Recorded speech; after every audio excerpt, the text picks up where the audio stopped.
Hi there, and thanks for checking out this video. My name is James Allen, and I'm going to be talking today about how to read a lead sheet.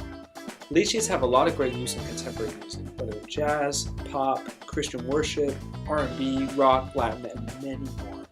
And in this 4-part series, we are going to cover some of the basics of how to read a lead sheet, including how to read and follow time signatures, measures, different types of rhythms, symbols, chords, and more. Let's take a look.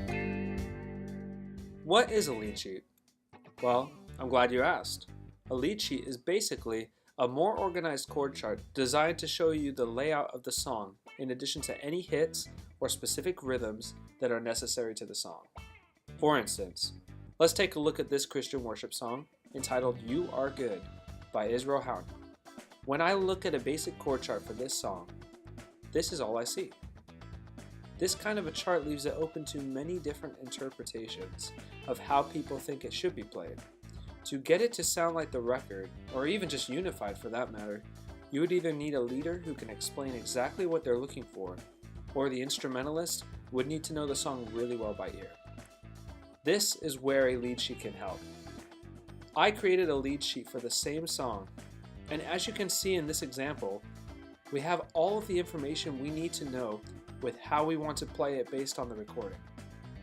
This creates less confusion amongst your band because there won't be multiple opinions on how a certain measure should be played. This can save a lot of rehearsal time, tighten up the sound of your band, and help your band accomplish more during rehearsal time. With that said, let's start taking a look at some of the basics. Let's start with talking about time signatures. What is a time signature? A time signature is used to tell you how many beats or pulses are contained in each bar or measure. Now before I lose you, what is a measure? A measure, also known as a bar, is simply a bar line used to divide up a designated number of beats. It all depends on what the time signature is. Still confused? I'll come back to this in a second. But first, let's talk a little more about time signatures.